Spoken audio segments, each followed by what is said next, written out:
मैं अब सीधे आज के मुख्य वक्ता प्रोफेसर लक्ष्मण यादव जी को आमंत्रित करूंगा कि वे आएं और उनको सुनने के लिए जो भी उतावले हैं, मैं स्वयं भी उतावला हूं, तो हमारी क्षुधा को शांत करें प्रोफेसर डॉक्टर लक्ष्मण यादव जी।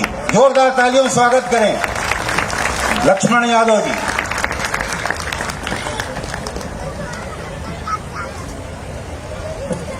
बहुत बहुत धन्यवाद।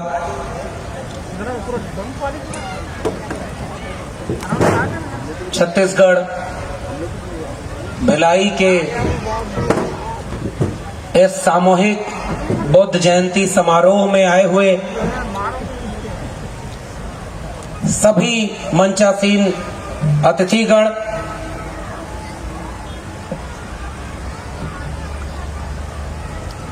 और इस आयोजन में सामने पूरे आसपास के इलाके से आए हुए आप सभी सम्मानित लोगों को मेरा सादर जय भीम, जय मंडल, जय संविधान है, इंकलाब जिंदाबाद है। आज हम सब के लिए एक बहुत बड़ा दिन है। आज एक ऐसा दिन है जो हमारे आपके लिए अपनी जड़ों तक पहुंचने का और उन्हें महसूस करने का दिन है। आज का दिन जिस तथागत बुद्ध को हम जानते हैं, उनकी जिंदगी के 3 बड़े हिस्सों से जुड़ा हुआ है, लेकिन उसमें एक सबसे बड़ा दिन इसलिए है कि आज ही के दिन तथागत बुद्ध ज्ञान प्राप्त करके एक व्यक्ति से विचार में तब्दील हो गए और आज करोड़ों लोगों के दिलों में राज करते हैं। इसलिए आज के दिन की अहमियत है। इस खास बुद्ध पूर्णिमा के दिन मैं आप सभी को बुद्ध पूर्णिमा की हार्दिक बधाई देता हूं, शुभकामनाएं देता हूं और क्रांतिकारी जय भीम बोलता हूं। क्योंकि हम जिस तथागत बुद्ध को याद कर रहे हैं वो मात्र व्यक्ति नहीं है, वो एक विचार बन गए।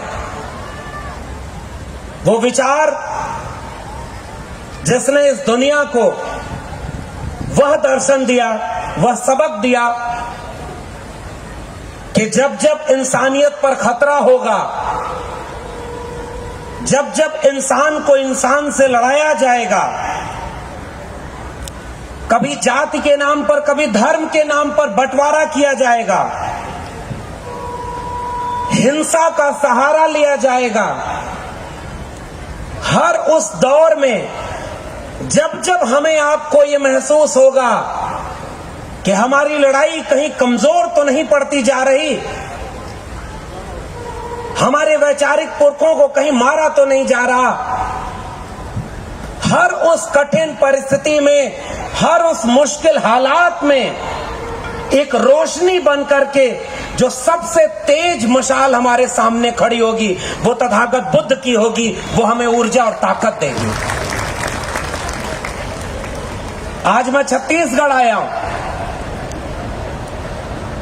छत्तीसगढ़ में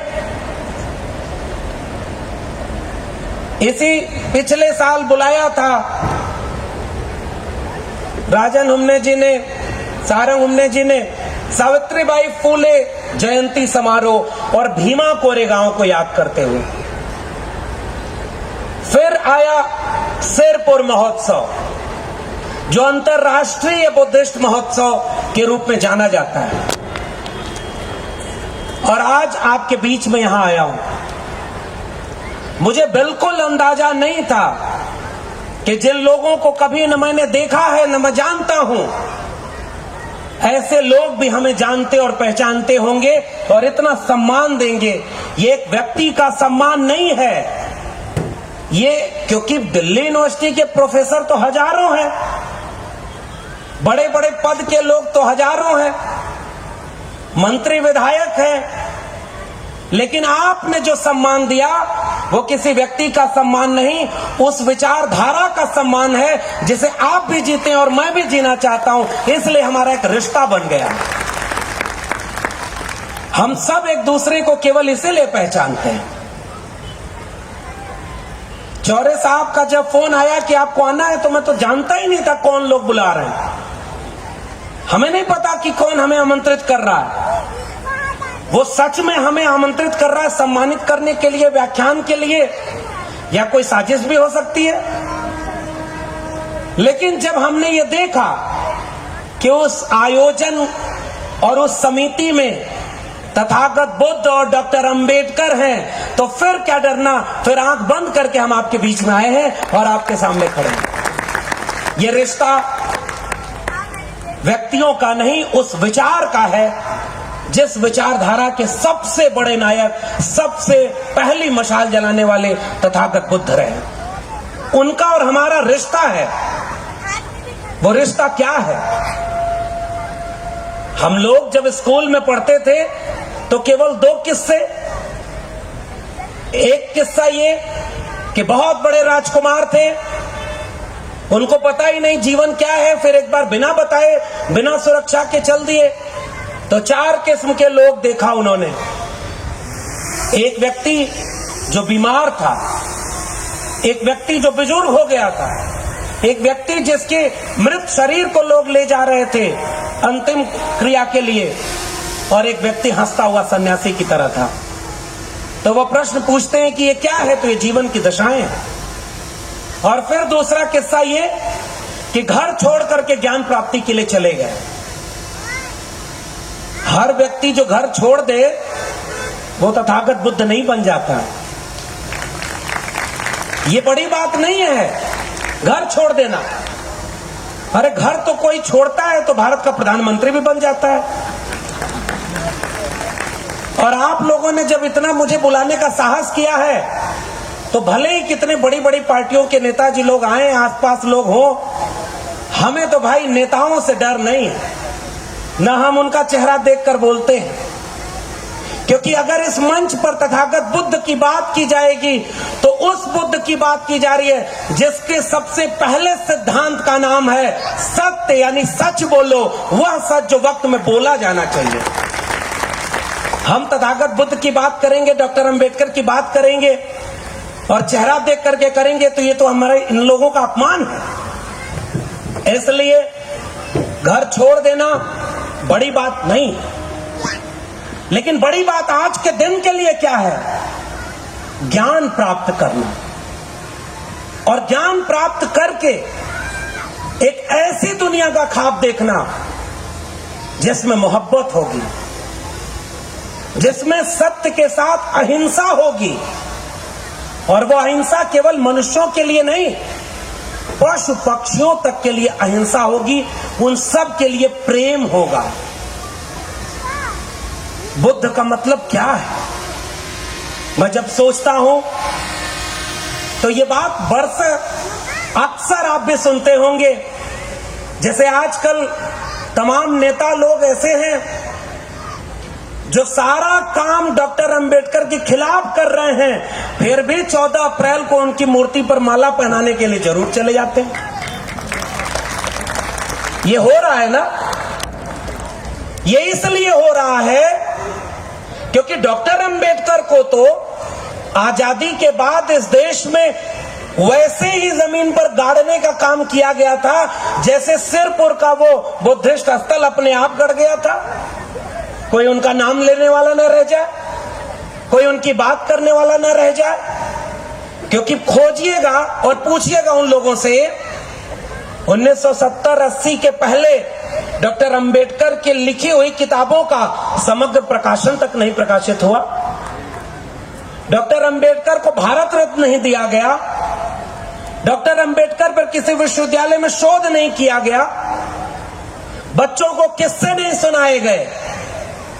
किस्से सुनाते रहे वो उन लोगों के कि एक छोटा सा बच्चा जब चारपाई पर लेटा था तो पेड़ के पीछे देखा कि एक लाल फल है, तो वो छोटा सा बच्चा जो चल नहीं सकता था लेकिन उड़ सकता था, उड़ के पेड़ के पास चला गया कि फल खाऊंगा। देखा पेड़ पर फल नहीं है तो फल और कहीं दूर है, तो वो फल की तरफ उड़ गया और जाते जाते उस फल को खा गया। वो फल क्या था पता है? सूरज। सूरज को खा गया वो छोटा बच्चा। और उसके बाद जब सब तरफ हाहाकार के भाई सृष्टि का चक्र रुक जाएगा, आप उन्हें निगल दो, तो उन्हें निगल दिया, वापस आके अपने पालने पर लेट गया। ये किस्सा सुनाया गया। तब हमारा एक दलित कवि कविता लिखता है, भोजपुरी में कविता लिखता है, जब सूरज हो धरती से कई गुना बड़ा, तो हनुमान जी के घोट के कहां रहना खड़ा। देखिए समझ तो आप भी गए, इशारा पर्याप्त है। आपने कैसे कैसे किस्से बचपन में बच्चों को सिखाए। 8 हाथ वाली देवी, आपके सामने कोई 4 हाथ वाला आ जाए तो आप उसकी पूजा करेंगे कि पहले झोला झक्कड़ लेके भागेंगे कि ये कहां से आ गए? आपके सामने कोई ये बता दे कि गणेश जी पहली प्लास्टिक सर्जरी के उदाहरण हैं, तो आप मान लेंगे क्या?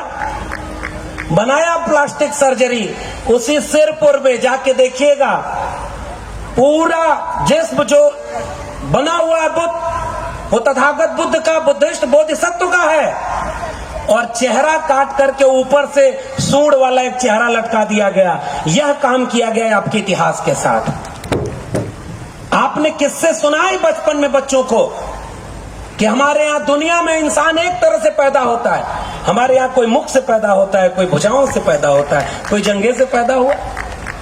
तो हमारे विचारक ने किताब में लिखा कि अगर मुख से बच्चा पैदा हुआ तो गर्भधारण कहां हुआ? अगर 4 मुंह एक आदमी के हैं तो वो स्तनपान कैसे करेगा? उस विचारक का नाम महात्मा ज्योतिराव गोविंदराव फूले था, जिसे डॉक्टर अंबेडकर ने अपना गुरु बनाया था। उस फूले ने एक बात कही कि हम सब की पीढ़ियों को मानसिक रूप से गुलाम बनाया गया है, और वो गुलाम कोई डंडा मार के, कोड़े मार के नहीं बनाया गया। चालाकी देखिए उनके, उन्होंने आपके मस्तिष्क को गुलाम बनाया। उन्होंने ऐसे कर्मकांड की किताबें आपके सामने रख दी, अंधविश्वास की किताबें आपके सामने रख दी, और उस अंधविश्वास से कहा कि तुम एक अंधविश्वास और कर्मकांड के खुदा भगवान को मानते रहो। और ज्योतिबा फूले ने तब लिखा कि गुलामों को गुलामी का एहसास करा दो, वो अपनी बेड़ियां खुद ब खुद तोड़ लेगा। इसलिए हम यहां आज खड़े हैं, क्योंकि बेड़ियां तोड़ने का वक्त है।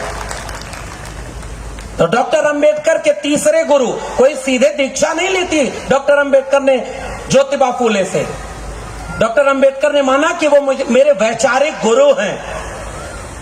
वो ज्योतिबा फूले जो ओबीसी जाति से आते थे, माली जाति के थे, और जब वो अपने सबसे प्रिय मित्र की शादी में गए तो उनको ब्राह्मणों ने देख के कहा कि शूद्र हमारे साथ कैसे चल रहा है, इसे निकाल बाहर करो।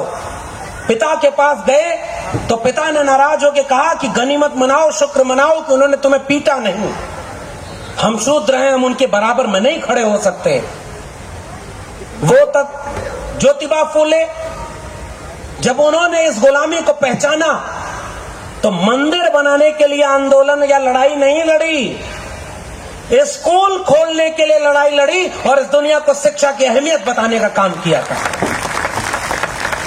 हमारी लड़ाई मंदिर मस्जिद की लड़ाई नहीं है, हमारी लड़ाई स्कूल, कॉलेज और विश्वविद्यालय की है। तब जब ज्योतिबा फूले के पिता को भड़काया लोगों ने कि धर्म विरुद्ध काम कर रहा है तुम्हारा बेटा। आज भिलाई और छत्तीसगढ़ के लोगों एक बात सोचिएगा, नई पीढ़ी को शिक्षा देना जिस धर्म के विरोध का काम है, महिलाओं को शिक्षित करना अगर धर्म के खिलाफ काम है, तो बताइए ऐसे धर्म के साथ आप खड़े होंगे क्या? उस धर्म को जितना जल्दी हो खत्म हो जाना चाहिए। वो काम किया था ज्योतिबा फूले ने, और पिता ने कहा कि अब तुम्हें या तो स्कूल चुनना है या अपना घर चुनो। हाथ उठाकर बताइए, क्या ज्योतिबा फुले ने अपना घर चुना था क्या? क्या ज्योतिबा फुले ने अपने पिता को चुना था क्या? ज्योतिबा फुले ने हमारी तकदीर लिखने के लिए अपने घर छोड़ दिया और बाहर रह करके स्कूलों की श्रृंखला खड़ी कर दी। और अगर ज्योतिबा फुले न होते तो हम यहां नहीं खड़े होते। ये ईमानदारी से कबूलने की जरूरत है। उस ज्योतिबा फुले ने यह बात बड़ी बारीकी से समझाई कि गुलामी से मुक्ति क्यों जरूरी है, स्कूल कॉलेज क्यों जरूरी है। उस ज्योतिबा फुले का एक किस्सा सुनाता हूं, क्योंकि वक्त बहुत है, बहुत छोटी छोटी कुछ बातें कहूंगा आपसे। ज्योतिबा फुले ने एक नाटक लिखा है, तृतीय रत्न। उसमें लिखा है कि एक व्यक्ति, हम लोग भी बहुत परेशान हो जाते हैं, आप लोग की बात नहीं कर रहा हूं, जो बुद्ध पूर्णिमा के दिन सज धज कर त्योहार मनाते हुए नए कपड़े पहनकर पूरे शहर में रैली निकालते हुए जय भीम और नमो बुद्धाय का नारा लगाए, उनके सामने कोई ज्ञान की बात करना मेरे लिए हिमाकत का काम है। इसलिए मैं आपसे ज्ञान की बात नहीं कर रहा हूं, क्योंकि आप लोग ऑलरेडी जगे हुए लोग हैं। अगर आप जगे ना होते तो हमारे आपके घरों के बच्चे त्रिशूल और तलवार लेकर के किसी मस्जिद के सामने नारा लगा रहे होते, टोपी वाला सर झुका के जय श्री राम बोलेगा। वो हमारे लोग नहीं है ना। वो हिंसा और नफरत हमारे लोगों का काम नहीं है। हमारे लोगों को समझाना है कि हमारे बच्चों की तकदीर तब बदलेगी जब उन्हें शिक्षा और रोजगार की बात की जाएगी। ये मंदिर और मस्जिद की लड़ाई तुम्हारी लड़ाई है, ये हमारी लड़ाई नहीं है। क्योंकि तुमने धर्म के नाम पर हमें मानसिक रूप से गुलाम बनाया और हमारे पुरखों ने गुलामी से मुक्ति की बात की। तो उस तृतीय रत्न नाटक में एक गुलामी से मुक्ति का किस्सा है। हम लोग परेशान होते हैं, उस समय के लोग तो भाग के पंडित के पास जाते हैं। एक व्यक्ति बहुत परेशान हुआ तो जाके पंडित से पूछा कि मेरे जीवन में बहुत कष्ट है। तो उसने उसका पतरा देखा, कहा कि बच्चा, शनि तुम्हारा ठीक जगह पर नहीं है, तुम्हारा शनि खराब जगह पर है। तो व्यक्ति ने पूछा कि अच्छा हुजूर क्या करना होगा? तो उसने कहा कि पंडित ने कहा कि हवन कराना होगा। तो कहा कुछ खर्चा आएगा? तो कहा कि हाँ इतने रुपए आएंगे। तो व्यक्ति हाथ जोड़ के बोला कि साहब इतने रुपए तो हमारे पास नहीं है। तो पंडित बोला कि चलो तुम्हारे लिए 50% डिस्काउंट है, उसका आधा पैसा दे दो, हम तुम्हारे लिए शनि को ठीक जगह पर ले आ देंगे, जीवन का कष्ट मिट जाएगा। वो व्यक्ति बोला इतना भी पैसा नहीं है। थोड़ी देर बाद पंडित बोला कि अच्छा 1000 रुपए दे दो, कुछ दिन के लिए शनि को ठीक जगह पर ले आ रहा हूं, जब पैसा हो जाए तो बड़ी वाली हवन करा लेना। वो व्यक्ति खड़ा होकर कहा कि साहब मेरी जेब में 1 फूटी कौड़ी नहीं है। नाराज होकर पंडित खड़ा होकर बोला कि जब तेरे जेब में 1 फूटी कौड़ी नहीं है तो जा बच्चा, शनि तेरा कुछ नहीं बिगाड़ सकता। इसी को कहते हैं मानसिक गुलामी से मुक्ति की बात करना। तथागत बुद्ध को याद करते हुए अगर इस मंच पर हम खड़े हैं तो हम मानसिक गुलामी की बात नहीं करेंगे, हम सबकी मुक्ति की बात करेंगे, सबके निर्वाण की बात करेंगे, सबके मोक्ष की बात करेंगे। डॉक्टर अंबेडकर ने किताब जो लेके बुद्धा एंड हिज धम्मा, उसमें उन्होंने कहा कि धर्म तो आस्था और विश्वास का विषय है, धर्म तो झूठ का काम है। धम्म का अर्थ होता है तर्क और विवेक। धम्म एक जीवन शैली है, धम्म एक विचार है, वो अंधविश्वास नहीं है। इसलिए हम तथागत बुद्ध के तर्क और विवेक की बात कर रहे हैं। और उन्हीं ने एक किस्सा लिखा, और उस किस्से में क्या है कि तमाम लोग आए, एक बच्चा खजूर के पेड़ पर चढ़ गया, वहां से देख के डर लगा तो कहा कि हनुमान जी सही सलामत नीचे उतार दीजिए, इस मंगलवार 1 किलो लड्डू चढ़ाऊंगा। थोड़ी दूर आया, आधा कहा हनुमान जी कोरोना में नौकरी चली गई, घर की माली हालत ठीक नहीं, पैसा रुपया कम है, आधा किलो लड्डू चढ़ाऊंगा, मान जाइएगा। थोड़ा और नीचे उतरा, कहा कि आजकल हालात बहुत खराब हैं, पैसा अर्थव्यवस्था डूब गई, पेट्रोल का दाम 100 रुपया से ऊपर हो गया, गैस सिलेंडर 1000 रुपए के ऊपर हो गई, नौकरी छूट गई, 250 ग्राम लड्डू चढ़ाऊंगा, उसी में खुश हो लीजिएगा। ऐसा करते करते वो बच्चा नीचे जमीन पर उतरा, कान पकड़कर उठक बैठक किया कि हनुमान जी, न आज के बाद जीवन में कभी पेड़ पर चढ़ूंगा और न आपको लड्डू चढ़ाऊंगा। तर्क और विवेक करने वाला वो बच्चा एक दिन किसी न किसी बुद्ध जयंती या भीम जयंती में शामिल होगा, क्योंकि उसने अपनी गुलामी की बेड़ी को तोड़ा होगा। वही काम हमारा है, गुलामी की बेड़ियों को तोड़ने का। ये काम किया था ज्योतिबा फूले ने, मगर अफसोस जिस राज्य में खड़ा हूं, अब थोड़ा और बातें हो जाएं। इस मंच पर खड़े होकर नेताजी लोगों को भीम, बुद्ध और सामाजिक न्याय याद आता है। रायपुर पार करते हैं तो रामपथ गमन याद आता है और 2400 करोड़ रुपया उसके लिए लगाया जाता है। बाकी आयोजक जाने, आपने मुझे बुलाया है तो बोलूंगा। भाई आपसे पूछ रहा हूं, क्या ये दोनों एक साथ चल जाएगा क्या? ये दोनों एक साथ कैसे चलेगा? ईमानदारी का नाम है बुद्ध और बाबा साहब अंबेडकर, इसमें दोहरा चरित्र कभी नहीं चलेगा। वैसे लोगों को पहचानिए जो ईमानदारी से आपके साथ खड़े हैं। हम आपका विरोध नहीं कर रहे, आप भाई शासक हो। बाबा साहब तो बहुत पहले चिंता कर गए थे। उन्होंने कहा था, जाओ अपने घर की दीवारों पर लिख दो कि तुम इस देश के शासक हो। हम नहीं लिख पाए, हम इसलिए आज गुलाम बने बैठे हैं।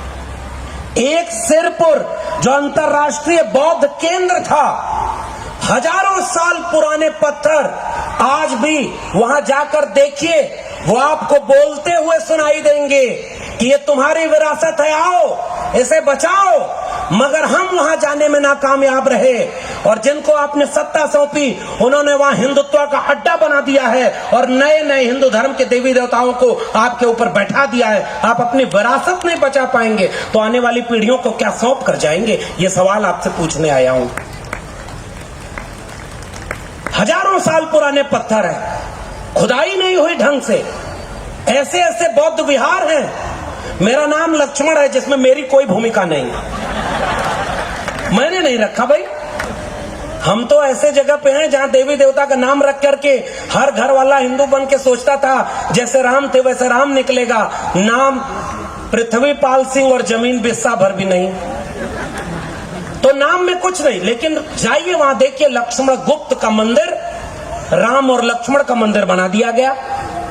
सिरपुर आज आपसे सवाल पूछ रहा होगा कि उस खुदाई में आज भी जो बौद्ध विहार हैं, जो वहां स्तूप हैं, वहां का विज्ञान जो है, वो विज्ञान आपका इंतजार कर रहा है। खुदाई हो तो वहां तक जाए।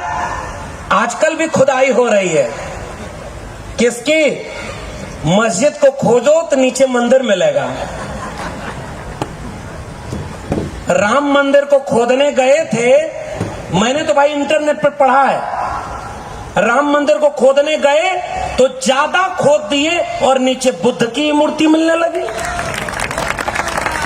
ये तो मैंने इंटरनेट पर पढ़ा, हो सकता है मैं गलत हूं तो सुधार दीजिएगा, इससे पहले कि जेल चला जाऊं।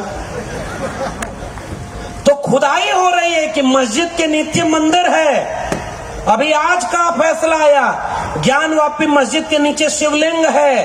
हम यहां से कह रहे हैं बुद्ध पूर्णिमा के दिन हर हिंदू मस्जिद मंदिर को खोदो और थोड़ा गहरे खोदना, वहां तथागत बुद्ध और उनसे जुड़ी हुई कोई न कोई दस्तावेज मिलेंगे।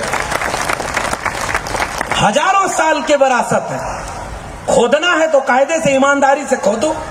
नीचे जाओ, नीचे हजारों साल पहले कोई पत्थर मिलेगा और कान लगाकर सुनना, वो पत्थर शायद कहते रहेगा, राम के नाम पर सत्ता पाने वालों, हिंदू मुस्लिम के नाम पर दंगा कराने वालों, इस देश को नफरत की आग में झोंकने वालों, हम तथागत बुद्ध के वारिस तुमसे कह रहे हैं, ये नफरत की आग इस देश को जलाकर राख कर देगी। वापस लौटो बुद्ध की तरफ, जिसने प्रज्ञाशील और करुणा की बात की थी, तब इंसानियत बचेगी। सुनो जाकर वो पत्थर क्या कहते हैं। और उसके बाद दूसरे गुरु की बात, तथागत बुद्ध के पहले बाबा साहब ने अपना दूसरा गुरु बनाया महात्मा कबीर को। मैं साहित्य का विद्यार्थी हूं, उस कबीर को अपना गुरु बनाया, जिन्होंने क्या लिखा, काकर पाथर जोर के मस्जिद लई चुनाए, ताचड़ मुल्ला बाग दे क्या बहरा हुआ खुदाए, पाथर पूजे हरि मिले तो मैं पूजूं पहाड़, ताते ये चाकी भली पीस खाए संसार। अरे इन दोन राह न पाई, हिंदुन की हिंदुआई देखी, तुर्कन की तुर्काई, अरे इन दोन राह न पाई। ये आत्मविश्वास कबीर में था। उस कबीर को अपना दूसरा वैचारिक गुरु बनाया था बाबा साहब ने। जो नेता आपके सामने आए, लाखों रुपए के काम की घोषणा करे, मना मत करिएगा, पैसा ले लीजिएगा, नाली भी ठीक कराइएगा और चौराहा भी ठीक कराइएगा। वो पैसा उस नेता का नहीं, वो पैसा हमारा और आपका है, इसलिए उसको मना मत करिएगा, पैसा ले लीजिए। लेकिन उसके बाद एक सवाल पूछिएगा, अगर तुम बाबा साहब की बात करते हो ईमानदारी से, उस बहरूपिये की तरह तुम नहीं हो जो दिल में गोडसे गोलवलकर और हेडगवार को रखता है। वो आज जुबा पर बिरसा, फूले, अंबेडकर और पेरियार की बात करता है। ऐसे बहरूपियों को पहचानना और आने वाली पीढ़ियों को पहचानवाना ये हमारी जिम्मेदारी है, इसलिए हर मंच से ये बात करनी चाहिए। वो ईमानदारी है क्या उनमें? क्या सावरकर के साथ अंबेडकर चल जाएंगे क्या? जो कह रहा है कि ये हिंदू राष्ट्र है। अंबेडकर ने क्या लिखा 1940 में कि अगर हिंदू राज हकीकत बनता है तो वो इस देश के लिए सबसे बड़ा अभिशाप होगा, क्योंकि हिंदू कुछ भी कह लें, हिंदू धर्म स्वतंत्रता, समानता और बंधुत्व का विरोधी है, वो लोकतंत्र से मेल नहीं खाता। इसलिए हर कीमत पर हिंदू राज को बनने से रोका जाना चाहिए। वहां अंबेडकर के साथ सावरकर मिला रहे हो, हम तुम्हें माफ करेंगे क्या? ये मातृभूमि, अगर वाकई मातृभूमि कर रहे हो, उनका एक नायक लिखता है एकात्म मानववाद, और उसमें क्या लिख रहा है कि वर्ण व्यवस्था समाज को चलाने के लिए बहुत जरूरी है। जैसे शरीर होता है, मस्तिष्क का काम मस्तिष्क करे, पैर का काम पैर करे, वैसे ही समाज में जो मुख से पैदा हुआ वो ब्रह्म का ज्ञानी होगा, जो पैर से पैदा हुआ वो शूद्र होगा। वो कहता है समाज अगर इसको तोड़ेगा तो बिखर जाएगा। हमारे नायकों ने ये साबित किया कि देखो, एक तो पैर वैर से कोई पैदा होता नहीं, तुम उन्हें जीवन भर पैर पर रखना चाहते थे, इसलिए तुमने अपने धर्म की किताबों में लिखा कि वो पैर से पैदा हुए। तथागत बुद्ध से जो लड़ाई शुरू हुई थी वो बाबा साहब के नेतृत्व में भारत के संविधान में वहां पहुंची कि पैर और माथा सब बराबर हो गए, अब पैदा होने के से कोई बड़ा और कोई छोटा नहीं होगा। वहां पहुंचे थे हम, वो है भारत का संविधान। ऐसे वैचारिक लोगों से हमारी लड़ाई है। ऐसे आयोजनों में जब कबीर की बात मैं करता हूं तो केवल इसलिए नहीं कि मैं हिंदी पढ़ता हूं और मुझे दोहे चौपाई याद है। मैं कबीर की बात इसलिए करता हूं कि इस वैचारिक लड़ाई में कबीर ने क्या बोला, मैं कहता आंखन की देखी, तू कहता कागज की लेखी, मेरा तेरा मनवा कैसे एक होई रे, मेरा तेरा मनवा कैसे एक होई रे, मैं चाहता सुलझावन हारी, तू देता उलझाई रे, मेरा तेरा मनवा कैसे एक होई रे। हम लोग आंखों देखे सच की विरासत के लोग हैं। वो आंखों देखा सच तथागत बुद्ध के यहां था।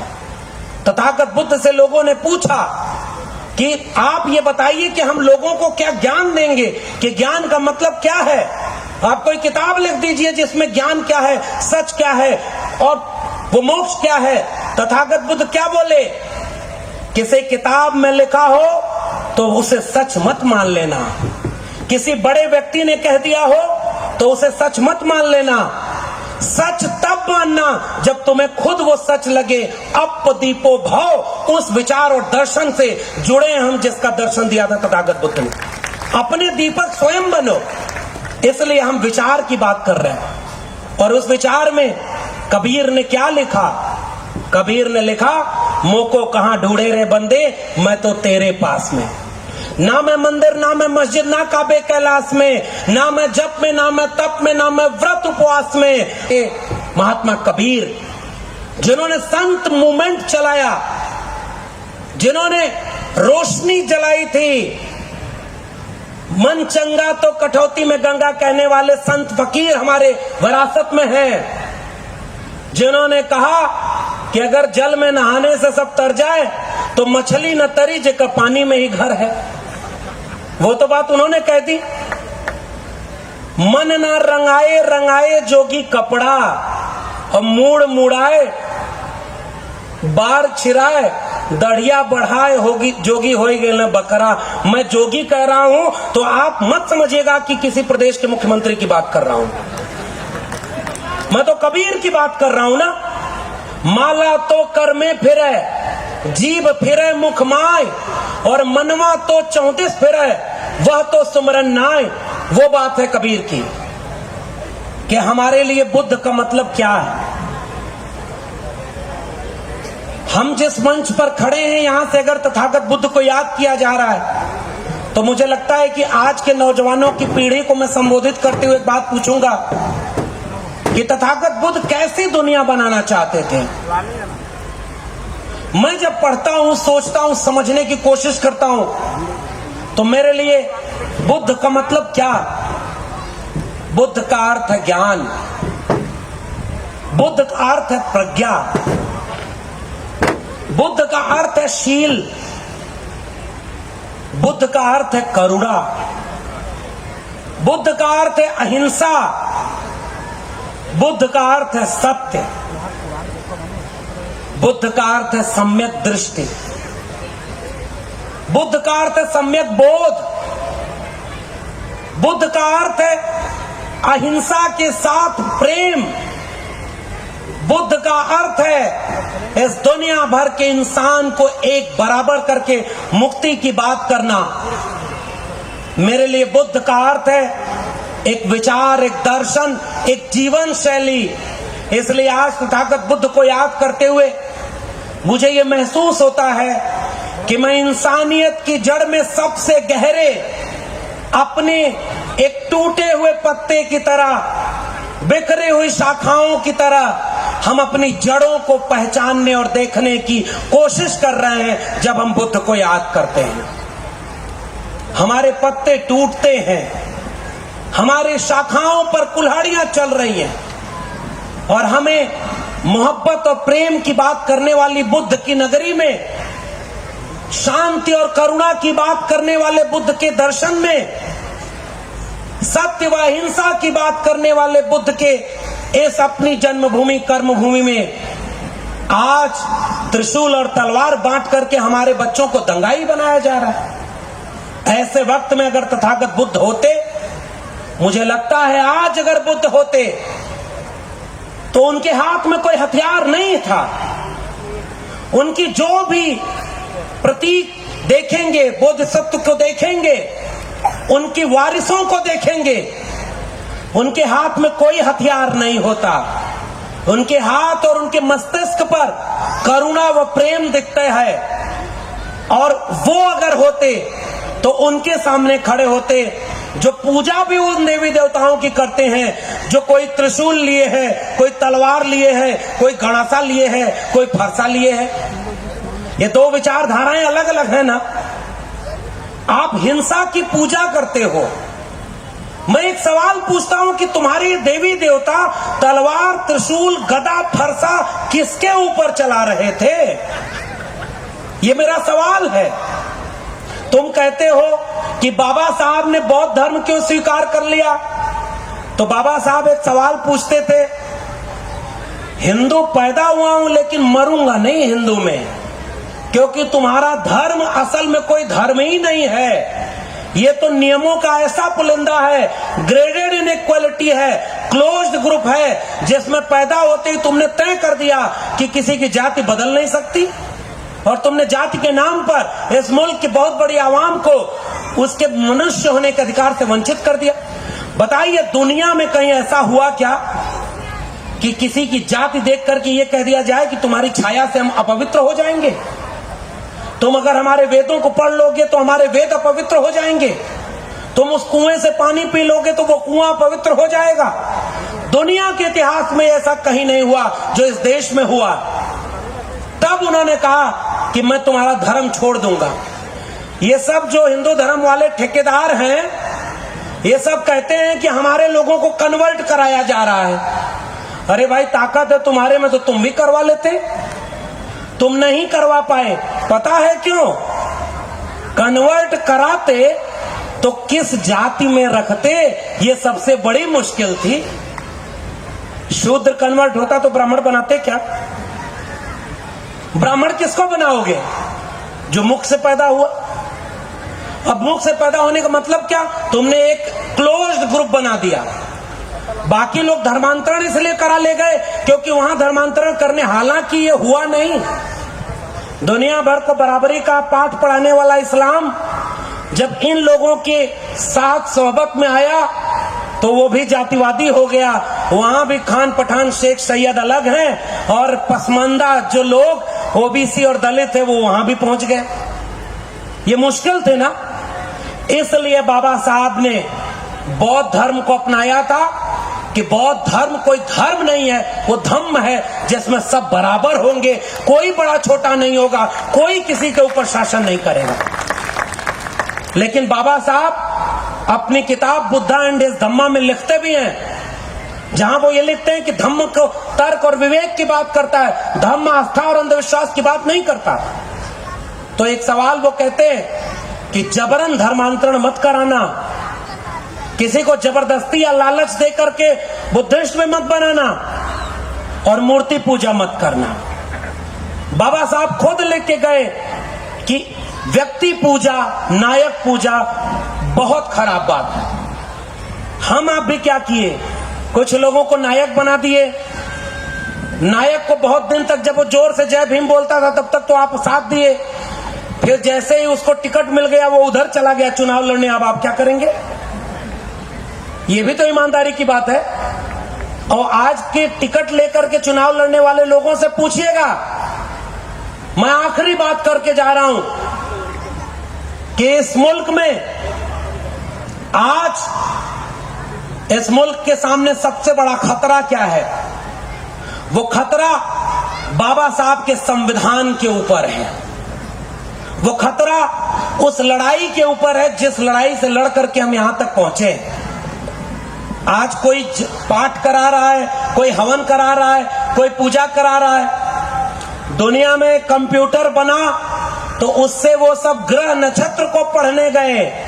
इस देश में जब कंप्यूटर आया तो उससे सब जन्म पत्री बनाना शुरू कर दिए। ऐसा हुआ कि नहीं हुआ? आपके यहां अब एक देखिए, आरक्षण पर गाली देते हैं। एक पंडित जी किस्सा सुना रहा हूं अपने भोजपुरी इलाके का, आखिरी के कुछ मिनट आपसे और लूंगा।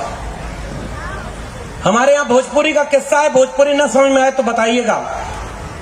एक पंडित जी चौराहे पर बैठे थे, गांव के अचानक कुछ लोग गए और कहे कि अरे पंडित जी, गधा मार दिया है कि इस गांव के कुछ बच्चों ने शरारत करते हुए। पंडित जी नाराज होकर खड़ा हुए, अरे गधा मारना तो शास्त्रों में बहुत बड़ा पाप है, इसकी तो बहुत बड़ी सजा मिलेगी। 22 किस्म के नरक हैं, किसी में तला जाएगा, किसी में भुना जाएगा, किसी में डीप फ्राई किया जाएगा, किसी में पकाया जाएगा, ये सब नरक है। बहुत क्या होगा इससे मुक्ति का? अरे इसमें तो फिर हवन कराना होगा, लाखों रुपए खर्च होंगे और हजारों लोगों को खाना खिलाना होगा, बहुत बड़ा पाप है। अचानक एक गांव का आदमी जाके पंडित जी के कान में बोला कि पंडित जी, उन बच्चों में जिन्होंने गधा मारा उसमें एक आपके बेटे संतोष भी थे।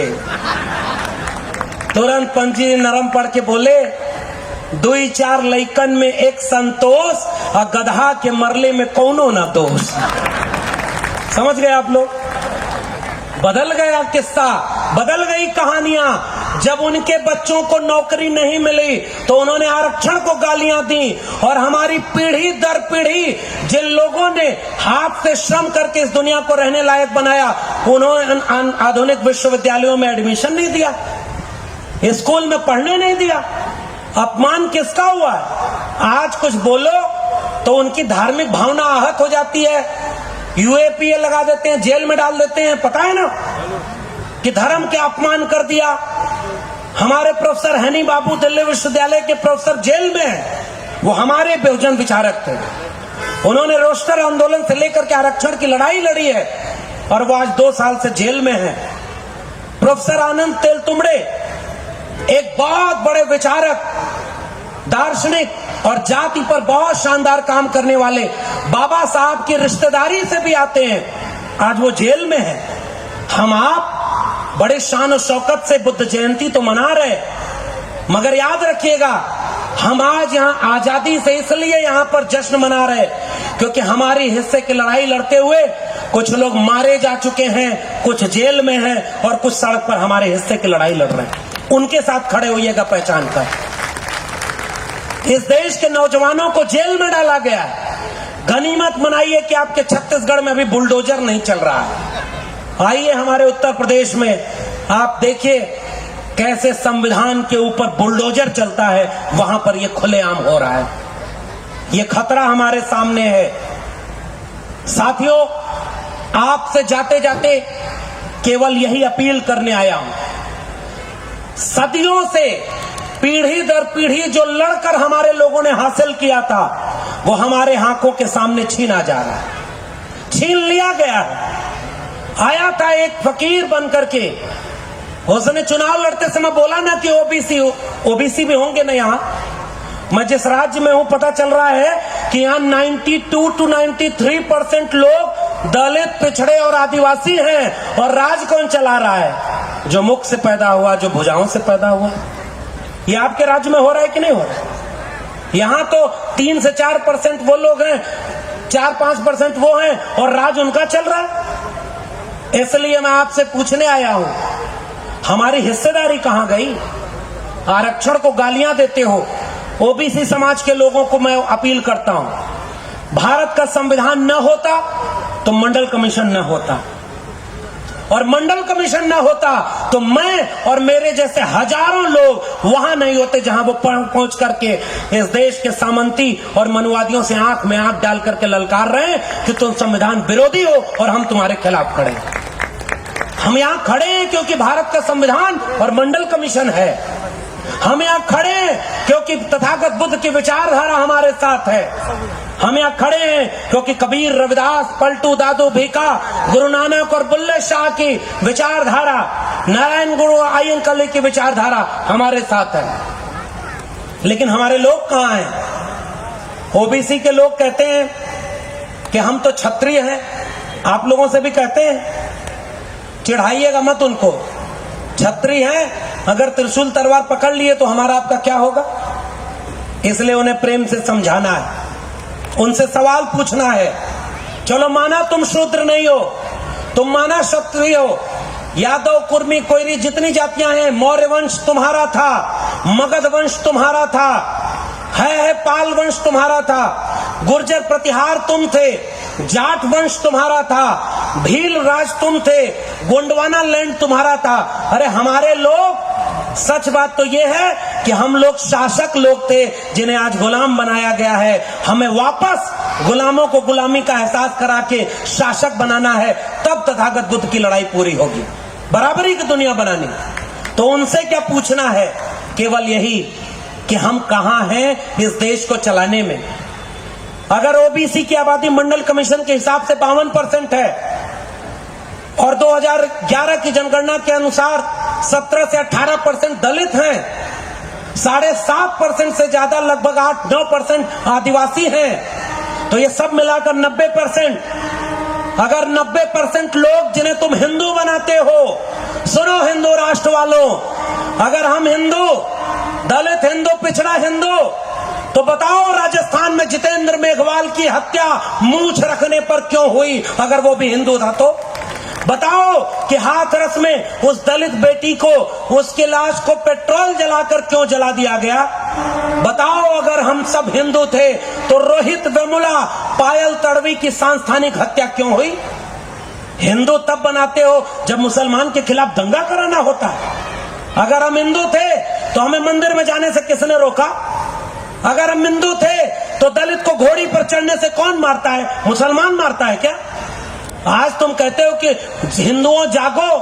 अरे हिंदुओं जागो नहीं, अब इस देश में कहना होगा तथागत बुद्ध के वारिसों जागो। खुदाई के दौर में कुछ और गहरी खुदाई करो। हमारी विरासतें हजारों साल पहले वहां दफन है। हम सब बराबर के लोग थे। इसलिए उनसे सवाल पूछिएगा, अपमानित मत करिए। मैं एक आपसे सवाल पूछ रहा हूं, आप लोग जय भीम जोर से बोलते हैं ना? जरा आसपास देखिएगा, जो जोर से जय भीम बोल रहा है उसके हाथ में कलावा तो नहीं है? पूछिएगा अपने आसपास, है ना? अरे भाई देखिए, ईमानदारी तो आप भी समझ तो गए होंगे। वो कलावा वाले को अगर आप चिढ़ाएंगे, उस कलावा पहनने वाले को चिढ़ाएंगे, तो क्या वो कलावा छोड़ देगा? नहीं छोड़ेगा। हम आप क्या कर रहे हैं? कैंची लेके घूम रहे हैं, यहां काट दिया वहां काट दिया। अरे तुम शुद्ध अम्बेडकरवादी नहीं हो, तुम बुद्ध को मानने वाले नहीं हो, कैसे दलित हो और कैंची लेके घूम रहे हैं? नहीं साहब, हमारे लोग क्या कहते थे? प्रज्ञाशील, करुणा, तर्क और विवेक से उसके साथ संवाद करो, उसे अपने आप तैयार करो। अपने आप वो कैंची उठाकर एक दिन अपना भी कलावा काटेगा और 10 और लोगों को असली वारिस बनाएगा जो बुद्ध और अम्बेडकर के वारिस थे।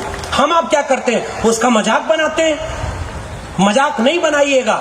और ओबीसी के लोगों से भी कह रहा हूं, आप अगर ओबीसी को चिढ़ाएंगे कि ओबीसी हिंदू बन गया, कांवड़ हो रहा है, अरे भाई सारे ओबीसी कांवड़ नहीं ढोते। कुछ ओबीसी ज्योतिबा फूले, छत्रपति शाहू जी महाराज, ईवी रामास्वामी नायकर पेरियार, ललई सिंह यादव, चंद्रिका प्रसाद जिज्ञासु, जगदेव बाबू और रामस्वरूप वर्मा की विरासत, मंडल की विरासत के लोग हैं जो जानते हैं कि तथागत बुद्ध भी हमारे, डॉक्टर अंबेडकर भी हमारे, पेरियार भी हमारे, बिरसा मुंडा भी हमारे, हम सब एक हैं। सारे ओबीसी देख के हिंदू धर्म को नहीं ढो रहे, थोड़े हैं। उनके लिए क्या करना है? उनको भी मत चिढ़ाइए। नहीं तो आपको, आप ये बताइए, तर्क और विवेक का काम आसान है कि हिंदू बनने का? वो हिंदू बन जाएगा ना? उसे संवाद करिए। मेरा सवाल उस ओबीसी तक ले जाइएगा। ओबीसी भाइयों, अगर तुम हिंदू थे तो बताओ, अब तक अगर इस देश के सर्वोच्च न्यायालय में 100 जज बने तो 100 में 50 ओबीसी बनने चाहिए थे कि नहीं बनने चाहिए थे? अगर इस देश में 100 कुलपति केंद्रीय विश्वविद्यालयों में अब तक बने तो 100 में 50 ओबीसी बनने चाहिए थे कि नहीं? दलित बनने चाहिए थे 15 की नहीं? आदिवासी बनने चाहिए थे कि नहीं? हमारे वकील, हमारे जज, हमारे प्रोफेसर, हमारे डॉक्टर, हमारे इंजीनियर, हमारे उद्योगपति, हमारे व्यवसायी, हमारे वकील, वो कहां चले गए? अगर हम सब हिंदू थे तो हमारा रास्ता किसने रोका? एक बात बताओ, मैं दिल्ली विश्वविद्यालय से आता हूं और देखिए भाई, टेम्परेरी प्रोफेसर हूं, अभी परमानेंट नौकरी नहीं है। कुछ दिन मेरे घर वालों को भरोसा हुआ था कि एक मसीहा आया है 2014 में, नारा लगा रहा है, वो बेच रहे हैं भारत को, मैं चैन से कैसे सो जाऊं, सौगंध मुझे इस मिट्टी की, मैं देश नहीं बिकने दूंगा। जब गुजरात का मुख्यमंत्री रहा तो जाति नहीं बताई, और जब प्रधानमंत्री का चुनाव लड़ने आया तो कहा मैं ओबीसी हूं। ऐसे फेक ओबीसी को पहचानने की जरूरत है कि नहीं? वो सेल्फ मेड ओबीसी है। और जब वो राज पा गया तो रेल बेच दिया, भेल बेच दिया, सेल कर दिया, बैंक बेच दिया, उद्योग बेच दिए, वित्तीय निगम बेच दिए, हमारे आपकी शिक्षा बेच दी, हमारी जमीनें बेच दी, और पूरे देश को अपने उन 2 दोस्तों के, पूंजीपतियों के हाथों बेच दिया है।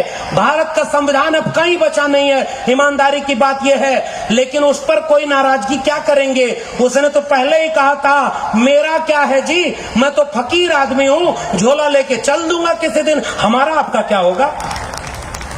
इसी दिन रात का सपना देखा था क्या डॉक्टर अंबेडकर ने?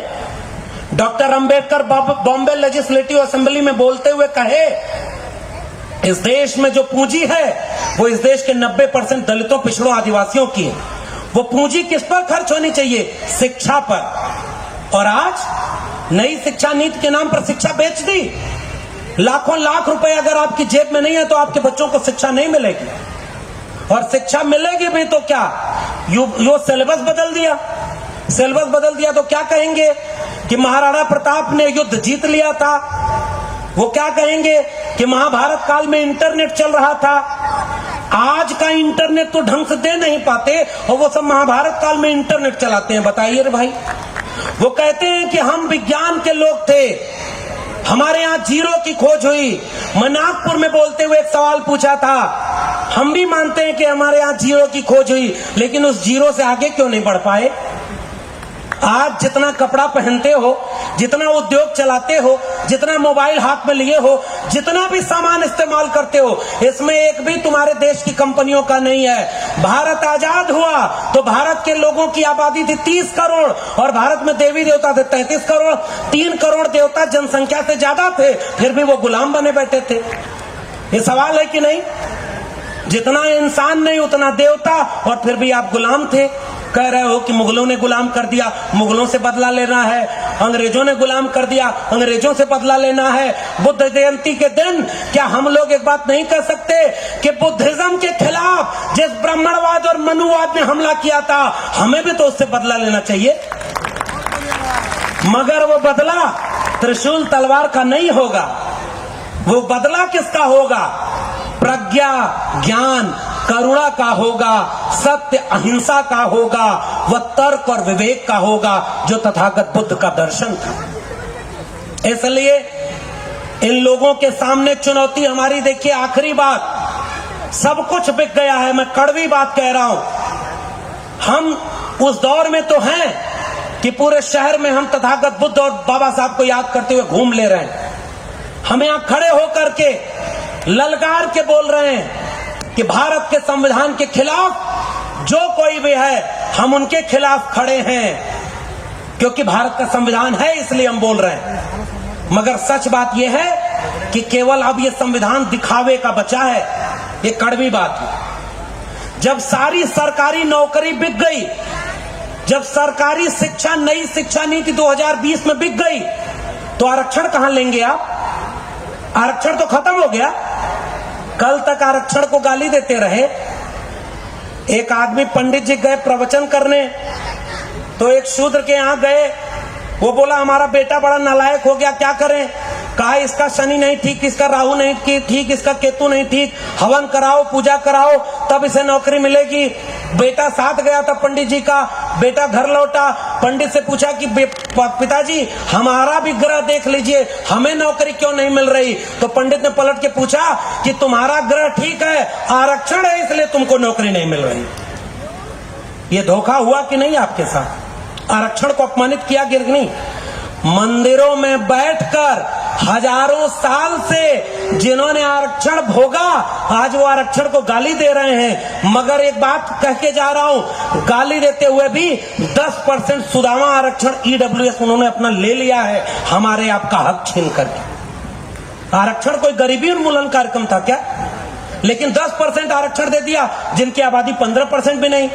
इसी देश में जब लोग समझौता कर रहे हैं विचारधारा से, एक तरफ जय भीम बोल रहे हैं, एक तरफ उधर हिंदू राष्ट्र भी बना रहे हैं, उसी समय पेरियार की जमीन पर एक मुख्यमंत्री ऐसा भी है जिसने कहा कि हमारे राज्य में अगर 3% अपर कास्ट की आबादी है तो 10% ईडब्ल्यूएस लागू ही नहीं करेंगे। उन्होंने आरक्षण ही नहीं लागू किया, और उसने आंख में आंख डाल करके कहा कि प्रधानमंत्री और गृह मंत्री सुन लो, मैं पेरियार का वारिस हूं, अब पुजारी भी बनेगा तो परीक्षा देकर बनेगा। हर जाति के लोग अब पुजारी बन सकते हैं। ये इस देश में हो रहा है कि नहीं?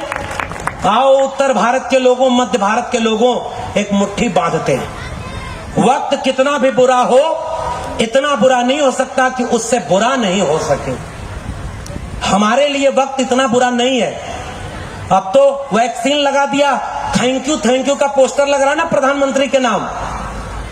एक हल्की बात और कर रहा हूं, थैंक यू उन हिंदू राष्ट्र वालों को भी बोलिए, इस देश के 90 से 95% दलितों, पिछड़ों, आदिवासियों को अब यह समझा दिया है कि अगर तुम्हें अपनी विरासत बचानी है तो आओ एकजुट हो जाओ। 2 अप्रैल का भारत बंद इन बहुजनों ने किया था, 5 मार्च का भारत बंद इन बहुजनों ने किया था। मुट्ठी बांधिए, हमको मौका मिला है एक होने का। ये आखिरी पैगाम और अपील है मेरी। ओबीसी भी समझ रहा है, चढ़ाइएगा मत, बस मेरी अपील है, समझाइएगा, उससे पूछिएगा मेरा सवाल। मैं यादव हूं, मैं पूछता हूं यादव जी लोगों से, चाहे तुम पेरियार ललई सिंह यादव को मानो, चाहे कृष्ण को मानो, मेरे सवाल का जवाब दो। इस देश में जितने जज बने उनमें से कितने यादव हुए? कितने कुलपति यादव हुए? कितने ब्यूरोक्रेट यादव हैं? नहीं है भाई। कुर्मी, कोयरी, कुम्हार, लुहार, नाई, बढ़ई, मोची, मल्ला, निषाद, पाल, गड़रिया, ये सारी जातियां जो हाथ से श्रम करके इस दुनिया को रहने लायक बनाई, उन्हीं लोगों को पीछे कर दिया गया और 10% लुटेरों ने 90% कमेरों का हक छीन लिया। हम वहां खड़े हैं। इसलिए चौधरी छोटू राम कहते थे ये जंग कमेरा बनाम लुटेरा की है। ऐ 90% कमेरा लोगों, आओ मुट्ठी बांधते हैं। कुछ लोग अपने आप समझ जाएंगे, ऐसे आयोजनों से समझ जाएंगे कि तथागत बुद्ध हमारे हैं, अम्बेडकर हमारे हैं, बिरसा फूले हमारे हैं, पेरियार हमारे हैं, और नहीं समझेंगे उन पर हिंदुत्व की इतनी लाठी पड़ेगी कि वो अपने आप हमारे साथ आएंगे।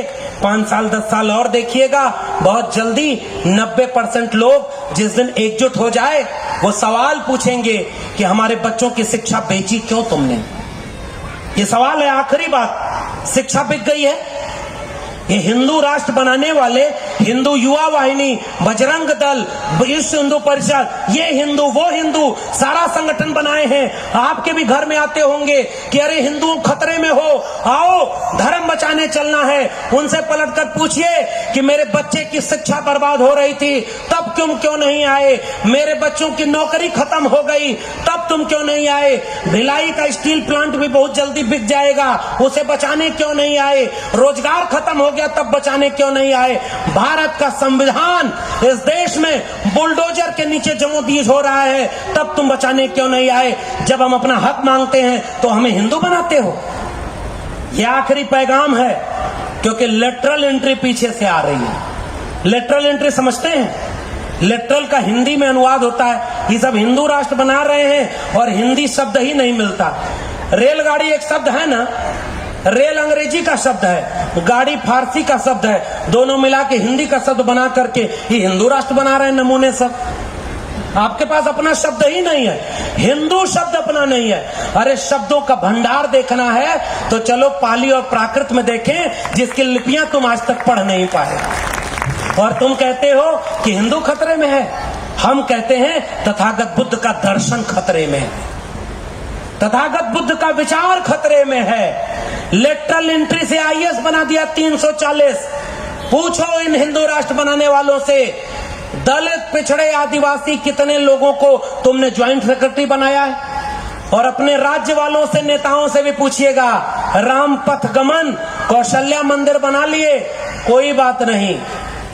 सिरपुर को अंतर्राष्ट्रीय बौद्ध महोत्सव की तरह कैसे वो अंतर्राष्ट्रीय केंद्र बनाओगे? एक बौद्धिस्ट परिसर, एक बुद्धिस्ट केंद्र की तरह से। अरे वो विश्वविद्यालय था जिसमें 10,000 लोग बैठकर सिरपुर में एक साथ शिक्षा लेते थे। अरे हम शिक्षा वाले लोग हैं, कलम और किताब वाले लोग हैं। ये त्रिशूल और तलवार वाले सोचते हैं कि हम डर जाएंगे। अरे हमारे साथ जब तथागत बुद्ध हैं तो हम कोई डरने वाले लोग नहीं। हाँ, हमारे लोग कुछ भटके हुए हैं, प्रेम से उन्हें समझाएंगे, जैसे छत्तीसगढ़ वाले लोगों से भी समझाइएगा। राम पथ गमन बना दिए तो बुद्धा पथ गमन भी बनाओ, यही अपील करिएगा। बुद्धा पथ गमन भी बनना चाहिए ना।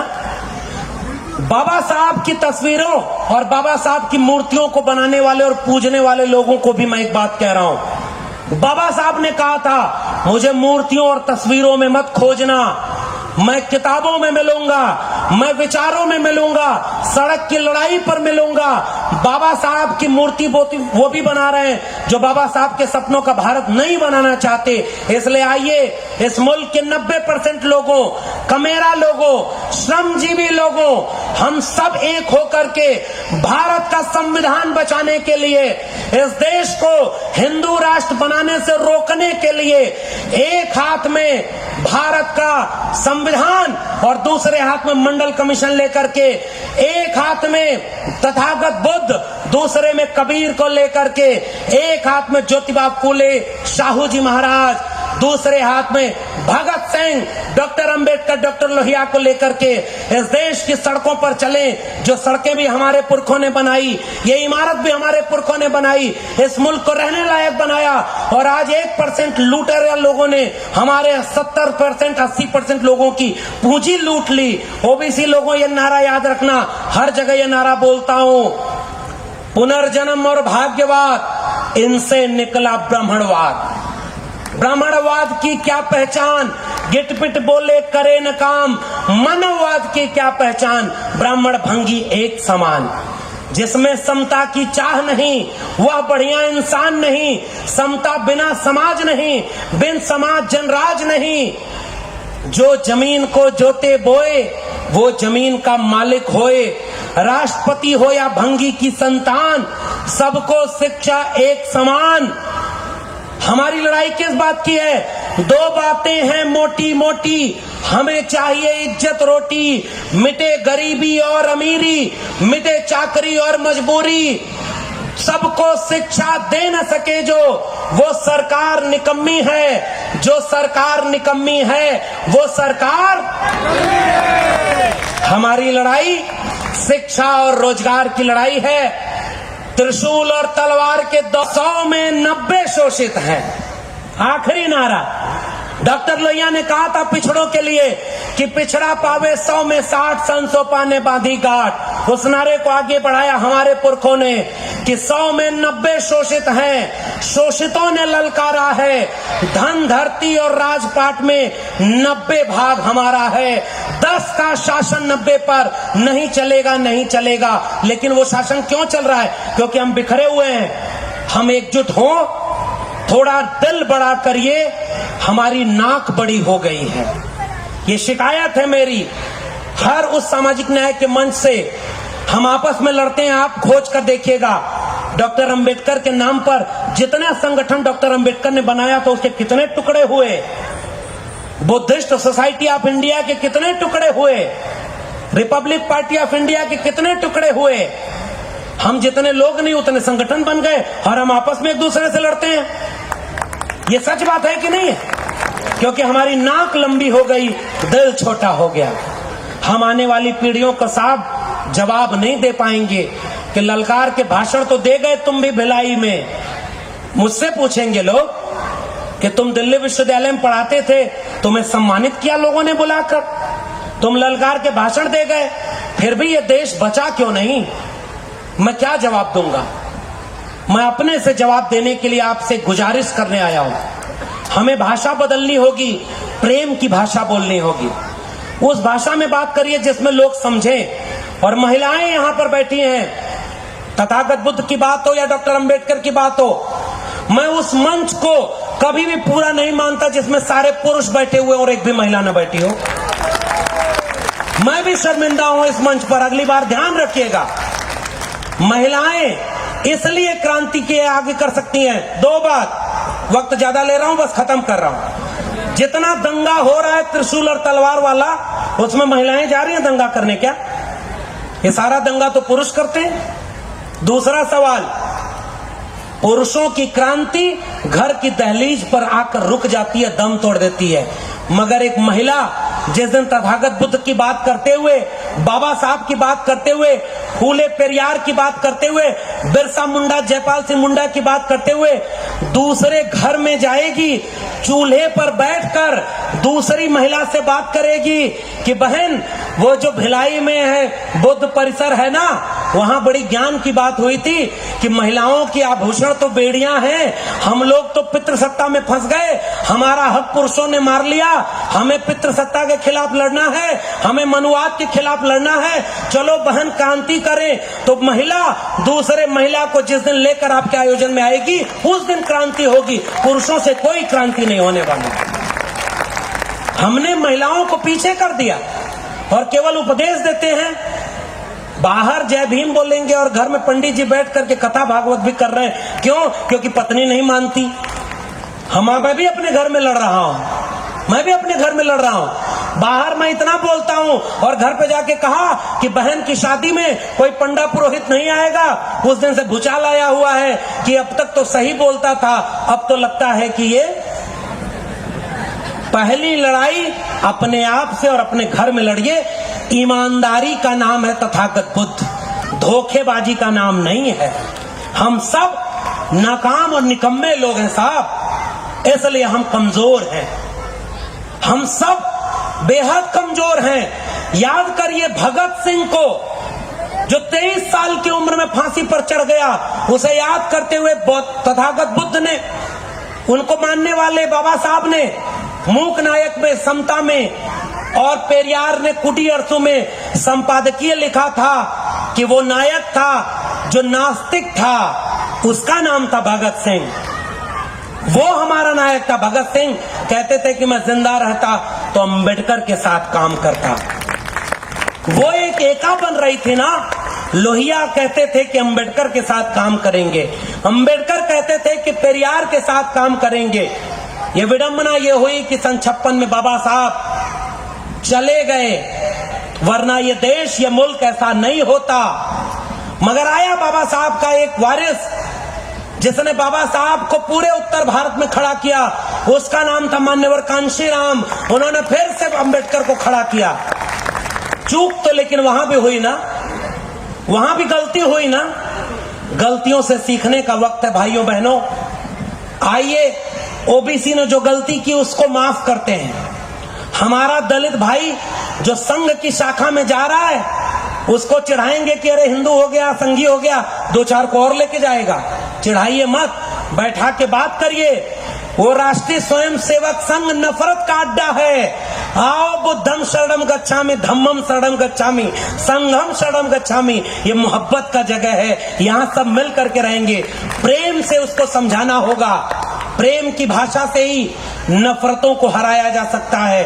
नाक को छोटी करें, दिल को बड़ा करें, मिलकर एक एका बनाएं, लोगों को जोड़ें, शिक्षा रोजगार के लिए लड़ाई लड़ें, इस देश की पूंजी को बचाने के लिए लड़ाई लड़ें, इस देश को बिकने से बचाने के लिए लड़ाई लड़ें, इस देश को बर्बाद होने के लिए बचाने से लड़ाई लड़ें। इस देश के बुलडोजर के सामने भारत का संविधान लेकर खड़ा हो जाएं कि भारत के संविधान पर ये बुलडोजर नहीं चलने देंगे।